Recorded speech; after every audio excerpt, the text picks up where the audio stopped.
Hello friends, जय हिंद। This is Shweta. Welcome to my YouTube channel Gyan Kunj with Shweta में आपका स्वागत है। आई होप कि आप लोग बहुत अच्छे होंगे, स्वस्थ होंगे। और अगर आप लोगों ने मेरा चैनल सब्सक्राइब नहीं किया होगा तो please like and subscribe my channel. तो फ्रेंड्स, आज के वीडियो में हम लोग बौद्ध धर्म से रिलेटेड थ्योरी क्लास करेंगे, जो कि जितने भी इसके इम्पॉर्टेंट पॉइंट्स होंगे और क्या क्या इसमें रहेगा सब कुछ डिटेल में हम लोग जानेंगे। और ये बौद्ध धर्म हर एग्जाम्स में आता है, ये टॉपिक पूछा जाता है, इस टॉपिक से क्वेश्चन। तो हम लोग इस वीडियो में डिटेल में समझेंगे। तो चलिए स्टार्ट करते हैं आज का वीडियो। तो देखिए, बौद्ध धर्म होता है, देखिए इसका परिचय हम लोग पढ़ेंगे। थोड़ा सा मैं बड़ा कर लेती हूँ जिससे आप लोगों को अच्छे से विजिबल हो सके इसका परिचय। देखिए, जो बौद्ध धर्म होता है ये भारत की श्रमण परंपरा से जुड़ा हुआ एक धर्म और दर्शन है, ठीक है, जिसकी स्थापना महात्मा बुद्ध ने 6ठी शताब्दी ईसा पूर्व में की थी। देखिए, क्वेश्चन पूछा जाता है कि जो बौद्ध धर्म का स्थापना है वो कौन से शताब्दी में किया गया था, तो 6ठी शताब्दी ईसा पूर्व, ठीक है। ये एक पॉइंट आप लोगों का इंपॉर्टेंट है। जो भी इंपॉर्टेंट पॉइंट है आप लोग एक रफ पेन लेके बैठिएगा और अपना नोट्स अपने से बनाइएगा, जिससे क्या होगा कि आप लोगों को ये चीज़ें माइंड में रहेगा, आप लोगों के दिमाग में, और चीज़ें याद करने की आप लोगों को ज़रूरत नहीं रहेगा। तो ये इंपॉर्टेंट पॉइंट्स आप लोग लिख सकते हैं, ठीक है। तो देखिए, 6ठी शताब्दी ईसा पूर्व में की थी और यह धर्म मूल रूप से कर्म, अहिंसा, ध्यान और निर्वाण की संकल्पना पर आधारित है। बौद्ध धर्म जीवन के दुखों का समाधान खोजने पर केंद्रित है और इसका मुख्य लक्ष्य व्यक्ति को मोक्ष निर्वाण प्राप्त करने में सहायता करता है, ठीक है। इनका यही एक केंद्र है, इनका यही एक मोक्ष व्यक्ति को दिलाते हैं और इनका यही लक्ष्य होता है कि जो व्यक्तियों को निर्वाण की प्राप्ति कराने में सहायता कर सके, ठीक है। और चलिए आगे देखते हैं, आगे क्या है। बौद्ध धर्म के जीवन परिचय के बारे में हम देखते हैं। आप लोग बचपन से पढ़े होंगे महात्मा बुद्ध के बारे में, इनकी कहानियों के बारे में आप लोग अनजान तो नहीं होंगे, हर एक चीज़ के थोड़ा थोड़ा तो जानते ही होंगे। तो आज हम लोगों को पढ़ना है कि इनके जीवन परिचय के बारे में क्या है, कि इसमें दिया जाता है, क्वेश्चन में आता है। तो इनका देखिए, जन्म और प्रारंभिक जीवन के बारे में फर्स्ट पॉइंट है।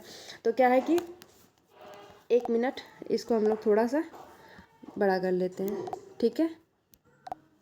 तो देखिए, फर्स्ट पॉइंट है जन्म और प्रारंभिक जीवन। तो जो महात्मा बुद्ध का जन्म 563 ईसा पूर्व में कपिलवस्तु राज्य के लुम्बिनी वन, वर्तमान में इसे नेपाल में है ये लुम्बिनी वन, यहाँ पे इनका जन्म हुआ था, ठीक है। कब महात्मा बुद्ध का पूछा गया क्वेश्चन है कि महात्मा बुद्ध का जन्म कब हुआ है, तो 563 ईसा पूर्व में, ठीक है। नेक्स्ट क्या है, नेक्स्ट देखते हैं कि उनका जन्म वैशाख पूर्णिमा के दिन हुआ था, जिसे बुद्ध पूर्णिमा के रूप में मनाया जाता है, ठीक है। इनका जो जन्म था वो वैशाख पूर्णिमा के दिन हुआ था और आज भी हम ये जो बुद्ध पूर्णिमा होता है उसको हम सेलिब्रेट करते हैं। और वे शाक्य वंश के राजा शुद्धोधन और महामाया के पुत्र थे, ठीक है। इनके जो पिता का नाम था वो राजा शुद्धोधन था और इनकी जो माता का नाम था महामाया था, ठीक है।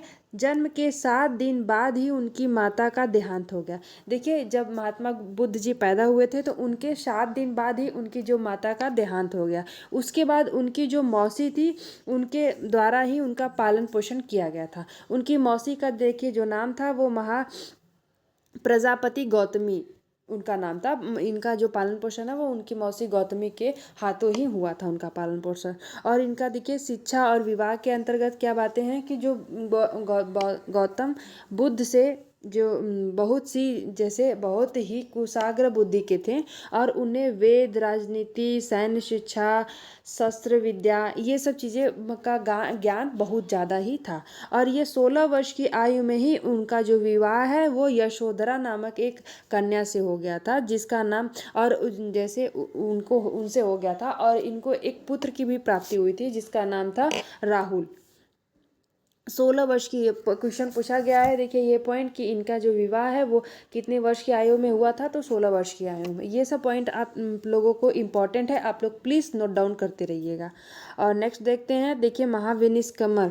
तो ये क्या है, गृह त्याग। तो पूछा गया है कि क्वेश्चन की महाविनिष्कमर का जो वो है उसमें क्या कहा गया है, उसमें क्या बातें हो ही गई हैं। तो देखिए, जो सिद्धार्थ गौतम का जो मन सांसारिक भोग विलास में नहीं लगा और वो क्या था, एक दिन उन्होंने 4 दृश्य देखे। एक वृद्ध व्यक्ति देखा और एक रोगी देखे और एक मृत व्यक्ति देखे और एक सन्यासी देखे। आप लोग ये कहानी जो है जानते होंगे। वो हर एक दिन निकलते थे अपने साथी के साथ में बाहर, तो हर दिन कुछ न कुछ नया देखते थे। एक दिन वृद्ध व्यक्ति को देखा तो उनसे पूछा कि नहीं, ये वृद्ध क्यों हो गए हैं। तो उन्होंने बताया कि लोग ऐसे पहले बच्चे से जवान होते हैं, जवान से बूढ़े हो जाते हैं, फिर ऐसे ही करके मर जाते हैं लोग। तो ऐसे एक रोगी व्यक्ति, एक मृत व्यक्ति और एक सन्यासी को देखा। इन दृश्यों को देखकर उनका जो सोचा कि वो संसार में दुख व्याप्त है और इसका कोई जैसे समाधान खोजना चाहिए। तो उन्होंने क्या किया कि 29 वर्ष की आयु में उन्होंने अपने परिवार और राजमहल को छोड़कर संन्यास ग्रहण कर लिया। ठीक है, क्वेश्चन पूछा गया है कि 29 मतलब किस वर्ष में उन्होंने गृह छोड़ा था, घर छोड़ा था अपना। तो 29 वर्ष की आयु में उन्होंने अपना परिवार और घर छोड़कर, राजमहल छोड़कर वो संन्यास धारण कर लिए थे, चले गए थे बाहर। और उनका देखिए जो ज्ञान का प्राप्ति था, तो सिद्धार्थ गौतम ने 6 वर्षों तक कठोर तपस्या की और विभिन्न साधकों से शिक्षा ली। ठीक है, वो 6 वर्ष की कठोर तपस्या किए थे। अंततः बोध गया, बिहार में पड़ता है बोध गया में, पीपल के वृक्ष के नीचे ध्यान करते हुए उन्हें 35 वर्ष की आयु में ज्ञान की प्राप्ति हुई। देखिए क्वेश्चन पूछा गया है कि जो उनका जो गौतम जो सिद्धार्थ हैं, जो गौतम बुद्ध जी थे, उनका उनको जो ज्ञान की प्राप्ति हुई थी वो कहाँ हुआ था, किस पीपल के मतलब किस पेड़ के नीचे हुआ था। तो देखिए पीपल के वृक्ष के नीचे हुआ था और वर्ष भी पूछा गया है। तो 35 वर्ष की आयु में उनको ज्ञान की प्राप्ति हुई थी। ज्ञान प्राप्त करने के बाद वे बुद्ध, जिसका मतलब अर्थ है ज्ञानी या फिर बोधिसत्व कहलाए। ठीक है, जो जब वो शिक्षा प्राप्त कर लिए थे, ज्ञान प्राप्त कर लिए थे, तो उनका जो है बुद्ध नाम पड़ा। और ज्ञान, उसका नाम अर्थ होता है ज्ञानी या फिर बोधिसत्व। ठीक है, और शिक्षा प्राप्त करने के बाद उनका प्रथम जो उपदेश है वो धर्म चक्र प्रवर्तन कहलाया। और बुद्ध ने ज्ञान प्राप्त के बाद अपने पहले उपदेश के लिए सारनाथ वाराणसी में ही वो अपने पहला उपदेश दिए थे। ठीक है, यहाँ उन्होंने अपने 5 पूर्व संगी भिक्षुओं को उपदेश दिया, जिसे धर्म चक्र प्रवर्तन कहा जाता है। ठीक है, क्वेश्चन पूछा गया है कि 5 कितने भिक्षुक थे। तो 5 भिक्षुक थे जो सारनाथ में इन्होंने अपना पहला उपदेश दिया था, और उसी को ही धर्म चक्र प्रवर्तन कहा जाता है। देखिए महापरिनिर्वाण किसे कहा जाता है, तो 80 वर्ष की आयु में 483 ईसा पूर्व में कुशीनगर उत्तर प्रदेश में बुद्ध ने महापरिनिर्वाण प्राप्त किया। देखिए 80 वर्ष की आयु में, 80 वर्ष की आयु उनकी हो गई थी 483 ईसा पूर्व में कुशीनगर में उन्होंने अपना जो प्राण है वो त्याग दिए, और उसी को ही महापरिनिर्वाण कहा गया है। और उनकी मृत्यु को देखिए यहाँ पे लिखा गया है कि महापरिनिर्वाण कहा जाता है, जिसका अर्थ होता है जन्म मृत्यु के चक्र से मुक्ति। ठीक है, और देखिए इनका जो बुद्ध के जो सिद्धांत थे वो प्रमुख सिद्धांत क्या थे, तो 4 आर्य सत्य थे इनका जो प्रमुख सिद्धांत था। ठीक है, क्वेश्चन पूछा गया है कि जो इनका प्रमुख सिद्धांत है तो वो कितने होते हैं, तो 4 होते हैं फ्रेंड। और कौन कौन से होते हैं और उनके बारे में क्या है हम लोग डिटेल से समझेंगे। देखिए जो गौतम बुद्ध के बारे में हर एग्ज़ाम में क्वेश्चन आया, चाहे वो सुपर टेट हो, सी टेट हो, या फिर यूपी टेट हो, या फिर कोई भी गवर्नमेंट एग्ज़ाम्स की तैयारी कर रहे हैं कोई भी लोग, तो उसके में ये टॉपिक ज़रूर पूछा गया है गौतम बुद्ध के बारे में। तो आप लोगों को डिटेल में इनका जो है पढ़ना चाहिए और डिटेल में इनकी जानकारी लेनी चाहिए। इस वीडियो में हम लोग इनका पूरा ही थ्योरी क्लास करेंगे, और आने वाले नेक्स्ट वीडियो में इससे रिलेटेड हम लोग उसमें MCQ क्वेश्चंस करेंगे, जो कि प्रीवियस ईयर क्वेश्चन पेपर रहेगा, पूछा गया क्वेश्चन रहेगा। तो प्लीज़ आप लोग वीडियो के लास्ट में बने रहिएगा और देखते हैं आगे क्या है। देखिए 4 आर्य सत्य क्या है। पहला है दुख। संसार में जन्म, बुढ़ापा, रोग, मृत्यु आदि सभी दुख हैं। और नेक्स्ट पॉइंट क्या है, यह सत्य बताता है कि हर व्यक्ति को जीवन में कभी न कभी दुख का सामना करना पड़ता है। ठीक है, दुख देखिए हर इंसान के अंदर सारे लोगों के साथ होता है। जन्म, बुढ़ापा, रोग, मृत्यु आदि सभी ही दुख हैं, और दुख का सामना हर मतलब व्यक्ति को हर उसके जीवन में कभी न कभी का मतलब दुख का सामना जरूर करना पड़ता है। और देखिए दूसरा क्या है, दुख समुदाय। और इसका क्या है कि सभी दुखों का मूल कारण है तृष्णा, और मतलब इच्छा, वासना या फिर लालसा। ठीक है, अगर आप किसी चीज़ का इच्छा रख रहे हैं, आपको नहीं मिलेगा तो उससे आप दुख हो जाओगे। तो दुख का सबसे बड़ा कारण यही होता है कि आपका इच्छा, वासना और लालसा। और लोग मोह माया, इच्छाओं और लालसाओं के कारण ही पीड़ित रहते हैं। ठीक है, उनकी इच्छाएं पूरी नहीं होती है, जो भी है उनका वासना नहीं पूरा होता है, या फिर उनका लालसा पर नहीं पूरा होता है, तो वो उस चीज़ से दुखी रहते हैं। तो कभी भी किसी को इच्छा नहीं रखनी चाहिए। अगर वो नहीं रख रहा है तो उसके जीवन में कभी ये सब दुख की घड़ी नहीं आएगी। और नेक्स्ट थर्ड क्या है, दुख निरोध। यदि तृष्णा का नाश कर दिया जाए तो दुख समाप्त हो सकता है। यह अवस्था निर्वाण कहलाती है। ठीक है, मैं वही बात अभी पीछे बताई कि अगर जो इंसान दुख अगर चाहता है कि अपने जीवन में न रहे, तो वो किसी भी चीज़ का इच्छा न करे, उसको नाश कर दे। और चौथा क्या है कि दुख निरोध गामिनी प्रतिपद। इसका क्या, अष्टांगी मार्ग का पालन करके दुख से मुक्ति पाई जा सकती है। ठीक है, गौतम बुद्ध का ये 4 सिद्धांत है, उन्होंने ये सब चीज़ें बातें कही गई थी जिस पे वो अमल करते थे, और लोगों को भी जगह जगह पे घूम करके अपनी जो शिक्षाएं वो देते थे। और अष्टांग मार्ग क्या होता है, देखिए अष्टांग मार्ग पूछा पूछा जाता है कि देखिए अपनाने की सलाह दी, जिसमें जीवन के सभी पहलुओं के लिए निर्देश दिए गए। ठीक है, अष्टांग मार्ग को अपनाने की सलाह दी गई, जिसमें जीवन के सभी पहलुओं के लिए निर्देश दिए गए। तो निर्देश ये क्या है कि अष्टांग मार्ग है, 8 मार्ग बताए गए हैं। सम्यक दृष्टि पहला है, तो इसको आप लोगों को याद करना पड़ेगा कि कभी कभी पूछता है कि अष्टांग मार्ग में ऑप्शन दे देगा आपको कौन सा अष्टांग मार्ग है और कौन सा नहीं है। तो इसलिए आप लोगों को ये अष्टांग मार्ग कितने होते हैं, 8 होते हैं, कौन कौन से होते हैं, आप लोगों को ये चीज़ें याद करनी पड़ेगी। तो देखिए फर्स्ट क्या है, सम्यक दृष्टि, सत्य को जानना और यथार्थ को समझना। ठीक है, पहला आता है सम्यक दृष्टि, जिसका अर्थ होता है कि मतलब सत्य को जानना और यथार्थ को समझना। और दूसरा क्या है, सम्यक संकल्प, जैसे अहिंसा, करुणा और सहानुभूति का पालन करना।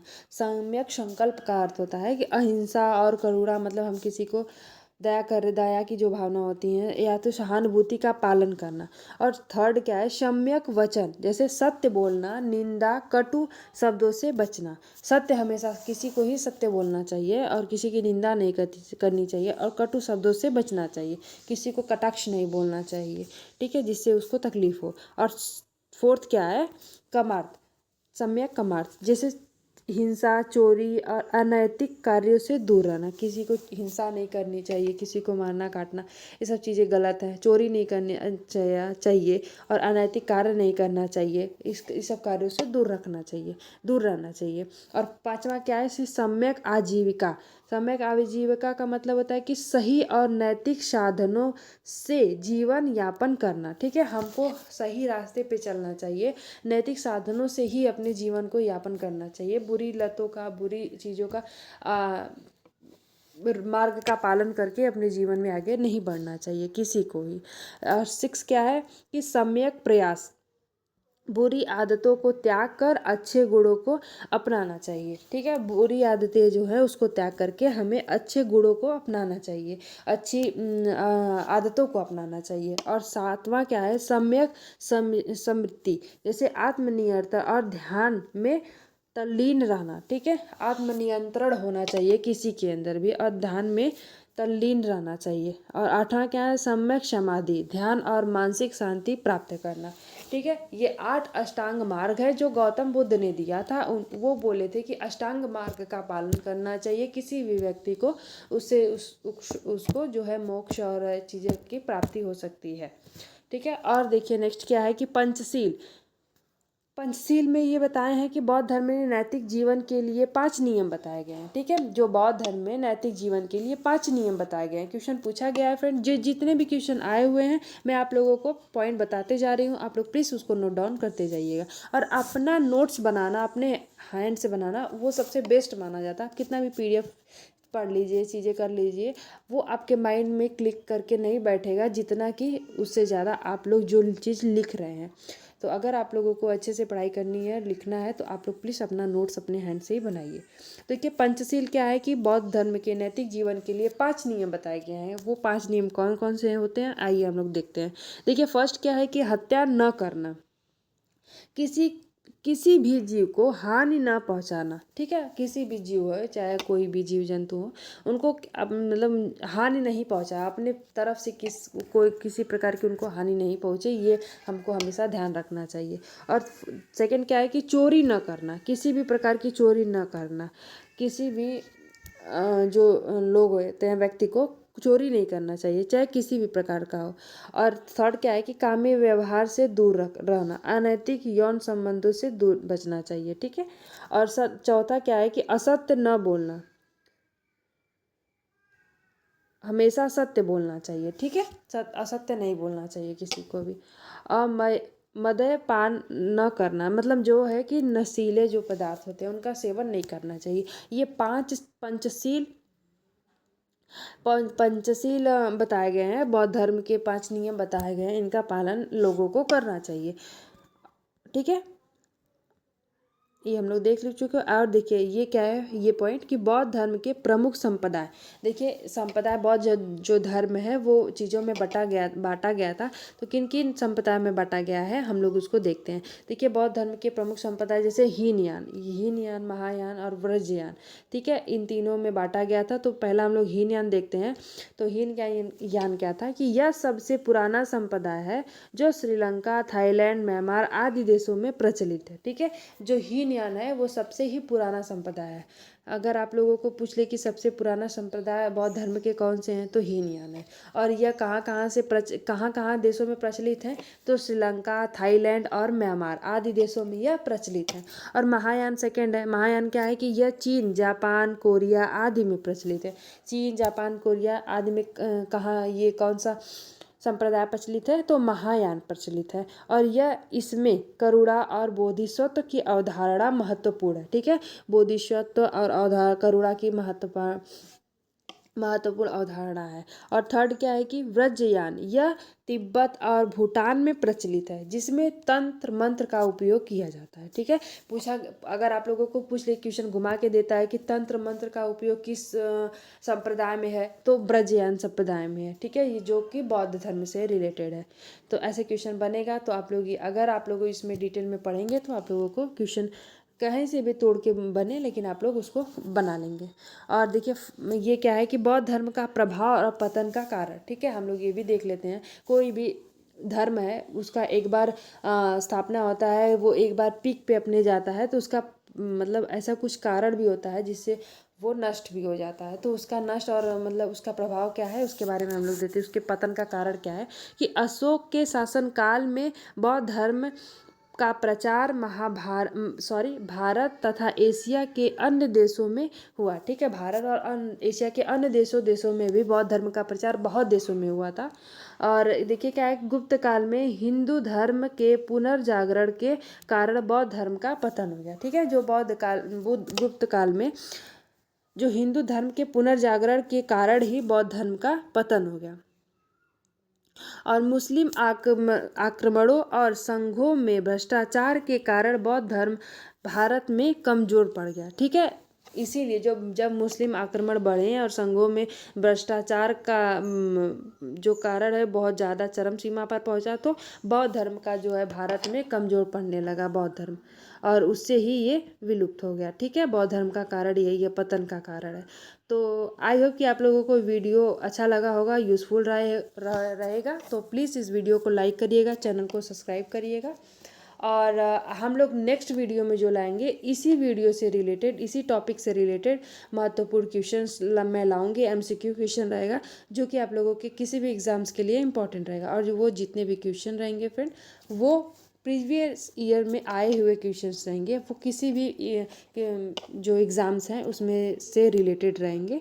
तो आप लोग ये इस वीडियो को शेयर करिएगा और अपने अपने फ्रेंड्स को भेज दीजिएगा, जिससे कि उन लोगों को भी हेल्प मिल सके।